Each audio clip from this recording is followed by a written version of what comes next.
Ito nga mga boss sa naging reaksyon dyan ni Kevin Durant patungkol nga dito sa naging wrestling match dito nga kanina nila Mason Plumlee at dito nga ni Steven Adams. Ano nga bang sinabi dyan ni KD lalong lalo na ang dalawang players na to ay pareho niya na nga naging teammates. Sabihin na rin natin dyan ang sinabi ni Devin Booker tara't pag-usapan natin yan.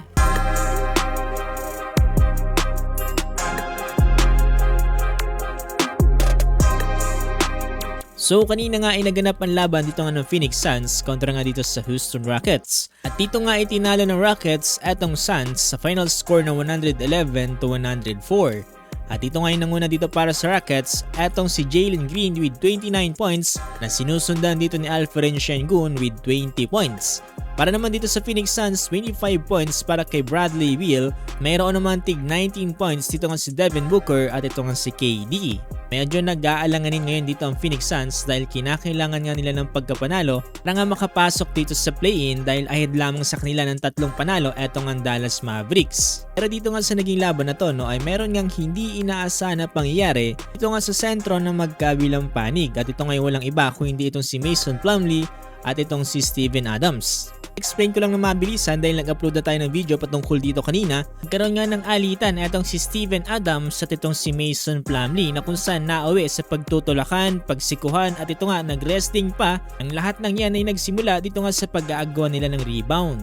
Sugatan nga dyan si Mason Plumlee at mukhang malinis naman dyan ang mukha ni Steven Adams. Dalawang players na to ay na-eject nga dito sa game. So dito na tayo sa reaksyon ni Kevin Durant dahil kung makikita nyo kanina, etong si KD ay tila nga ba pumapagitna dito nga sa nangyayaring kaguluhan kanina. Dahil alam naman natin na itong si KD ay former teammate din etong si Steven Adams, siguro masasabi natin na meron din siyang pake dito nga para kay Steven Adams. Bukod pa dyan, kilala din itong si Steven Adams or aka Aquaman na bilang isang nicest guy nga dito sa NBA. Ito nga naging reaksyon dyan ni KD patungkol nga dyan matapos nga siyang tanungin ng reporter ito nga after ng game. Sabi nga dito ni KD yung opinion nga daw about dyan sa pangyayari na yon ay hindi nga daw nagmamatter. Baga parang ayaw na nga makisali dito ni KD sa nangyaring gulo at tila nga ba ayaw niya na rin pag-usapan ito. Tanong din dito si KD kung gaano nga ba daw naka-impact yung gulong yon dito nga sa naging laban dito ng Suns kontra nga dito sa Rockets. Sabi dito ni KD hindi daw nagmatter yung pangyayaring yan dito nga sa nangyaring game. Inat pakinggan nga natin mga boss yung sinabi dito ni Kevin Durant patungkol nga dyan.